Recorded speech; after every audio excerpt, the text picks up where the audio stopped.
Well, what is up, Wake fam? My name is Aubrey. And I'm Megan. And we lead the Wake movement. And we are so glad, however it is you're joining us, YouTube, Facebook, audio podcast. Maybe you're sitting in a house with somebody right now. We've got a good day ahead. But before we jump into what we have, we want to give you a few housekeeping. Just a few things that you need to know before we jump into it. First thing is, if you are new here, we're so glad you're with us. We would love to know that you're here. Yep. You can click on the link that's down in the chat right now, or you can pull out your phone and scan the QR code on the screen. Fill out the information because we'd love to connect with you. But also, maybe you have questions or you would like for somebody to pray with you. You can also use that Connect card for that as well. And you know what else is, maybe you have a question that you're like, I would love if we talked about this. Ooh, yeah. And then had some discussion questions about a certain topic. Use that link or the QR code that's on the screen right now and let us know that. Yeah. You can put it in as a prayer request. It doesn't matter. However, we just love to hear from you. And so make sure that you do that. But we always want to give you the opportunity to partner with us financially. We believe that generosity is an overflow, and we're actually going to talk about it today in the thought that I share with you. We're going to talk about generosity, but I want to give it before I talk about it so everybody doesn't think I'm just trying to give me your money. Yeah, so there's three ways that you can partner with us, that you can be generous with Wake and what we're doing and what we're stepping into, which we're going to be unpacking a little bit. Three ways on the screen right now. The first is online. That's how most people give. You can follow the link in the chat wherever you're watching, or you can scan the QR code. If you're listening on the audio podcast, you can just go to wake.church and you'll find it there. Another way that you can give is Cash App or Venmo. And our name is WakeChurchOK on both of those platforms. And everything that you give is tax deductible. We'll send you a giving statement at the end of the year, and you can write it off as a tax. Yep. And so we appreciate everybody who lives generously, and we encourage you to continue to partner with us so that we can continue to move forward in what God is calling us to do. So I want to pray for that. So God, we thank you for everybody that's here today. We thank you for what you're going to speak to us. Thank you for those that are gathering in houses. God, I pray that their conversations and their discussion is uplifting and enlightening and inspiring, Father. Lord, we pray for those who are either now or at some point during the service today are being generous and partnering with us financially to carry this message forward. God, I pray that you bless them. And as we're going to find out, you do bless generosity. Amen.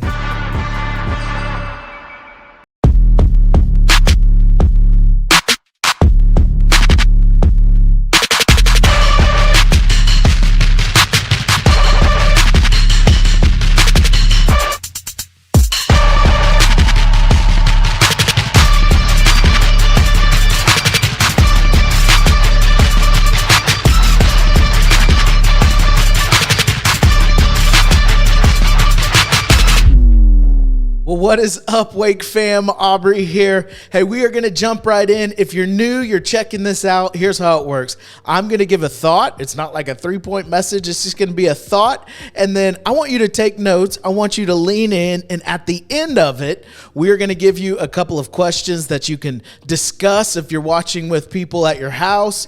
Maybe it's just your family. Maybe you're watching by yourself. Then you can self-reflect on these things.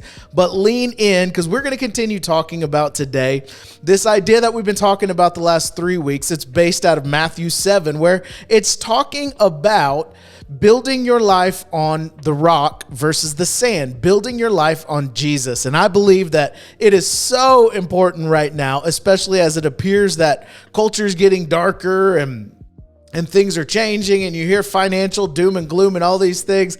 I believe that those that will build their life on God's way of doing things, He is going to cause us to be a light that's going to shine bright in the darkness. And I believe that He is going to use us to show off a little bit, to say, hey, my way is better. And so I'm leading us through this idea of examining different areas of our life. And we've been talking about finances. Now, last week we talked about generosity is not about an amount. All right. So it's not about, many of us have been taught 10%, and I'm going to talk a little bit more about that today. But generosity is not about an amount, but generosity is about priority. Doing finances God's way is not an amount that you give. Doing finances God's way is that He is not a priority, but He is the priority in your finances. And if you missed that and you didn't listen to it, you can go watch, or you can on YouTube, or you can listen on our audio podcast. But as we and my family, we've been watching this with our kids, and we are discussing the discussion questions at the end. Some of the very practical questions came up through our discussion, like, what is my first? We talked about the first, and we're going to talk a little bit more about that today. So what is my first, and where do I give my first? And so I thought those are actually great questions. So today I want to unpack this. What is my first? And so let's talk about what is the first. We mentioned this in last week's message.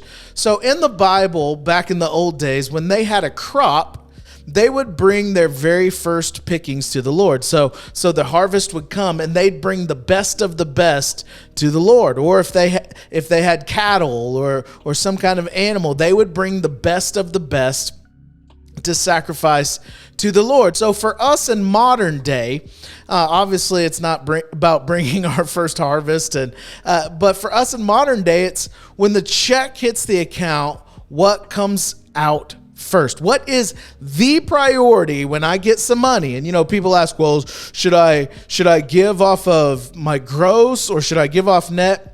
Listen, that's up to you. I'm just know that I want to be, every penny that comes into me, I want to bring my first to God. I want God to be the priority in my finances. So what does that look like for you? Well, first I want to start with a first goal.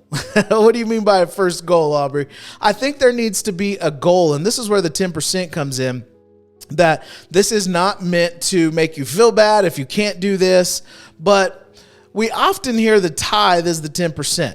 And I think that's a good goal. And when I mean tithe, I think it's a good goal for 10% of our income to go towards generosity.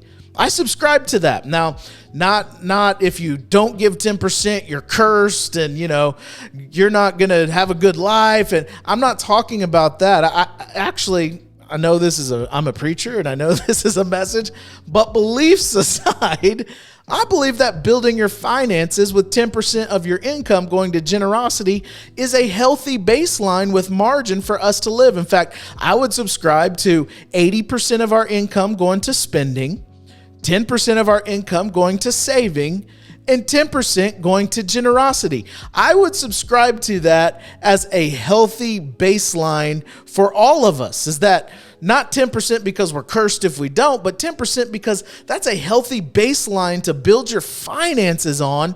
And I think it should be a goal for all of us as we are moving forward financially. Now, I also know the reality of most Americans today is that there is no way that you can give 10% of your income to generosity. And that's a reality. And I'm well aware of that. And I'm not telling you you're cursed if you don't. But I know that most Americans are barely making ends meet each check. That's the reality of where we're at in our financial lives in America. Now, I would say, and that's why I'm telling you this goal, I think it's a good goal for you to say, well, I want to build my finances to 80% spending, 10% saving, 10% tithe. And there's a lot of resources out there like Dave Ramsey's Financial Peace program that can help you eliminate debt and that can educate you in ways to build your life to that healthy baseline. So with a goal of this 80% spending, 10% savings, and 10% going to generosity, I wanted to put that goal in front of you, but I also want to bring it back down to what can we do today? And something that everybody can do today is start making God the priority with the first, where you are at. So no matter where you're at, maybe you're like, Aubrey, I can't even give 0.5%. Or maybe you're like, Aubrey, I already give over 10%. that's great. It's not the amount, but you can make God not a priority, but the priority with the first where you at. And so that's where I really want to spend some time today, is talking about what is the first. I mean, that's a good goal, the 80-10-10. But how do we make that happen today? What is the first that I'm to give? That's a question that we encountered in our discussion. And we're talking about, like, sometimes kids make it so simple, right? They're like, okay, well, what's my first? We visited a story in Mark chapter 12, verse 41. And I want to read it to you again. It says, Jesus sat down near the collection box in the temple, and he watched as the crowds dropped in their money. Many rich people put in large amounts, and then a poor widow came and dropped in 2 small coins. And so Jesus calls his disciples to him, and he says, I tell you the truth, this poor widow has given more than all the others who are making contributions. And so what's the importance of that? This is the first thing that I want you to learn. If you're asking the question, what is my first? Like, where do I start today in bringing God? The first hurts a little bit. That's the first thing I want you to know about the first, is it hurts a little bit. And if you've ever lived making God the priority in your life, there's times that you're like, oh, this hurts a little bit. But I read you that story again because we've learned that God values sacrifice. He doesn't value the amount. He values the sacrifice. He valued the 2 coins over the large amounts that the rich people were giving. Why? Because the coins were a sacrifice for the widow. So when you're asking, what is my first? What is it that I need to bring in generosity to God as a priority? It should hurt a little bit. And maybe you're like, well, Aubrey, I already have a healthy financial baseline, and I already give 10% consistently. Well, then let me ask you this. Does your 10% still hurt a little bit? Because remember, not an amount. It's about making him the priority. So you may have a healthy baseline. You may handle your finances well, but does the first hurt a little bit? Because if it doesn't hurt, God may be nudging you to increase your first. Remember, I told you when they brought their crops, they brought the best of the best. It was the priority. And when we are looking at what our first is, what it is that we are to bring as a priority to God, we know God values sacrifice. So ask yourself, does it hurt a little bit? When that check comes in and I am giving my generosity first to God, does it hurt a little bit? Because the first hurts a little bit. Here's another thing that I would say the first is, and hear me with this because I think this is very important. The first is consistent. Okay, so when we're talking about the first here, when I'm talking about what is your first to bring to God, that every time the paycheck hits the account, this is my first that I bring. When I'm talking about bringing this first, I'm talking about consistent generosity. I'm talking about every time income comes in, I'm able to bring my first to God. Generosity that is a priority, no matter how much or how little my income is, that whatever comes in, God is the priority in my finances consistently. So I want you to hear that, because the Lord he'll guide you to do one-time gifts. I mean, I've given away multiple cars in my life. And I'm not saying that to say, oh yeah, but I can't give away a car every time I get paid. You see what I'm saying? So the Lord will lead you to give one-time gifts. He'll lead you to give somebody a lump sum of money, or to give them a car, or to give them a watch or a shirt, or whatever it may be. And I would encourage you, obey that one time, because there's blessing when you obey the Lord. But what I'm trying to help you establish here in your life is something that hurts a little bit, but it's still consistent. You with me? So obey the one-time gifts that God tells you to give. But we're looking at every time I have income, how can I show that God is the priority in my finances and that I am building my finances on the rock, on Him. Now here's a warning, okay? Warning. And I'm saying this because I want you to understand. Some of us, you're like me and you're like all in, right? This is why I'm telling you, consistent. Do not put your family in financial danger unless you have clear direction. If you're like, oh, we need to give $20,000 every time we get paid and we may lose our house. Listen, I'm not telling you not to do that. I'm just telling you, you better have clear direction from God to do that if you're going to do that. Because, okay? Because I'm looking for, it hurts a little bit, but it's consistent. And if the Lord tells you to go to where it hurts a lot, then you do it. But you better have clear direction about it, and you better seek wise counsel about it, okay? So that's for those of you that are like me, like you're all in. You're like, yeah, let's give it all away, all right? And your wife's over there like, no, we probably should pray about that a little more. Listen to your wife. That's the moral of the story. So we're looking at, what do I need to consistently give up to build generosity into my life? Maybe for some of you, that's I need to give up buying a lottery ticket every day. Maybe for some of you, that's I need to give up Sonic every day, and I can increase my generosity to where it hurts a little bit, but I can consistently do it. For some of you, maybe you're at a different level financially, where you just bought that new boat and you knew you didn't need it, and the Lord is saying, hey, why don't you sell that boat off, and then you take that payment and you increase your generosity? Or maybe it's that house, the extra house you didn't need. Why don't you sell that house that you don't need, and you take that money that you were paying towards that house and you increase your generosity with it, okay? So it hurts a little bit, but it's consistent. You can bring it consistently with room of, God, if you tell me to do more, I'm going to do more. So this is what our first should look like. Your first should hurt a little bit. Your first should be consistent. And then here's something I want to end with, and then I'll give you some discussion questions. Your first is a seed. Now we all know what a seed does, right? If we want a garden, what do? We plant a seed. At our house, we just planted a tree and some bushes and all this stuff, you know? It starts as a seed and it grows, right? Well, your first is a seed, okay? Your first is a seed for your future.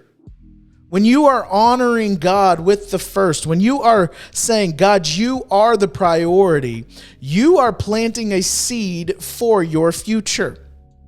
And that's not always easy. That hurts a little bit and it's hard to be consistent. I get that. But let me give it to you this way. Many of us are living in the harvest that we have planted for ourselves. Let me say that again. Many of us are living in the harvest that we have planted for ourselves. So if your first is a seed, you're living in the harvest that you've planted for yourself. For some, it's not much of a harvest because we've eaten our seed instead of planting it. We got the Sonic instead of bringing the first to God. And I know that sounds silly, but we do it. Instead of planting the seed for our future, we eat the seed instead. We've placed our financial priority in things other than the maker. We've put our financial priority in things that we want or things that we think that we need, and we don't plant the seed of the first and build our finances with God as the priority. So for some of us, we don't like the harvest that we're living in right now. But if your first is a seed, that's the harvest that you planted. You chose to build your finances with a different priority than the maker. Now for some, and this is happening in our life right now, and again, I'm not patting myself on the back, but my wife and I have never missed one paycheck where the first didn't auto draft out to generosity to give to God. Never. We've been married for 16 years and never have we not had every single check auto draft out. I'm just telling you that. And I'm not saying that to pat myself on the back. I'm telling you now, I can't tell you what it is yet, but I'm telling you right now, we are experiencing supernatural harvest in our life. We are experiencing not just surviving a financial crisis, but we are in our family experiencing a supernatural thriving in a financial crisis. And I know it's because we're living in the harvest that we've planted for ourselves. We have consistently. made God the priority of our finances, even when it was hard. And we have brought our first, we've planted our seed and consistently given it to God. And again, I know the first hurts a little bit. I've been there. And I don't always want to be consistent. But I also know that when you or me or anybody that's hearing this, when you plant the seed of priority, when you bring the first and make God the priority of your finances, you and I are answering the question that we started with this whole financial conversation. When we talk about money, it's really not about money. It's actually about where's your worship, right? That's how we started this. And even when it hurts and when I am consistent in it, I am consistently answering the question of where my worship is. And my first shows that I choose to worship the maker or I choose to worship money. And when you plant that seed consistently, the harvest that you live in is greater, because when you choose to show that I worship the maker over money, then the maker trusts you with more. And the harvest that you reap is beyond your abilities. It's supernatural. And I'll tell you the story when I'm able to of what's happening in our life. It's awesome. But it's supernatural. It's beyond our abilities. And the timing of it is incredible. We are living in a harvest because we planted the seed of our future. And so what is your first? Your first is important. Your first should hurt a little bit. Your first needs to be consistent. And your first is a seed that you're planting into your future. So here's the questions that I'll leave you with today. And I want you to discuss these. And as always, if you're by yourself, then you can self-reflect on these and then spend some time in prayer. If you're with your family, discuss these questions. And then, as always, pray with and for each other. And then if you're in a large group, be as vulnerable as you're willing to be and discuss these things. And then I want you to take some time to pray with and pray for each other. All right. So you get a bonus question this week. I've got 3 questions for you this week. Here's the first one. And this is pretty like yes or no, okay? Do I need to start making God the priority in my finances? Now, why do I put such an emphasis on the? Because I believe that for a lot of us, God is a priority in my finances. I believe that there's a lot of us that we get around to giving to God, but it's not the first. Like if there's something left, I'll be generous with it. But what God is challenging us to is he the priority in my finances, where it's the first, not the if, or not what's left, okay? So do I need to start making God the priority in my finances? Okay, maybe you are. Maybe you have a first. Let me ask you this question. Does my first hurt a little bit? It's not an amount, it's the priority. And God values sacrifice. So maybe you, like I said, maybe you're at a good baseline where you're given 10%. Well, does it hurt a little bit? Because if it doesn't, maybe God is pushing you and nudging you to up that first a little bit. So does my first hurt a little bit? And is my first consistent? Now that's a question that could have 2 answers. That could go several ways. Is my first consistent? Maybe the answer is just no, which goes back to the question, do I need to start making God the priority? If you're not being consistent with everything that comes in, the first goes to God, then you got to do that. But also you've got to look at is what I'm doing as my first, am I able to consistently do that? You know, and again, I use the car. I can't give away a car every time I get paid.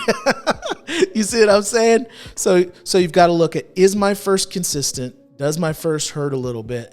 And do I need to start making God the priority in my finances? I want to pray with you, and then I want you guys to just discuss, pray with each other, pray for each other. Thank you for tuning in. Thank you for being with us here at Wake. We're excited about what God is doing. Father, I thank you for everybody that is listening, God, sitting in homes, sitting with their family, listening on a podcast, driving, watching on YouTube, however it is that people are with us today, Father.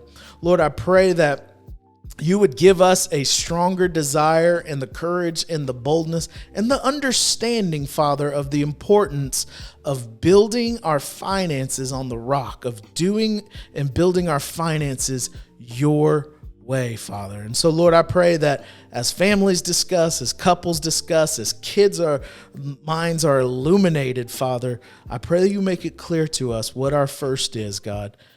And I pray that you make it clear to us what and how we're to bring that to you.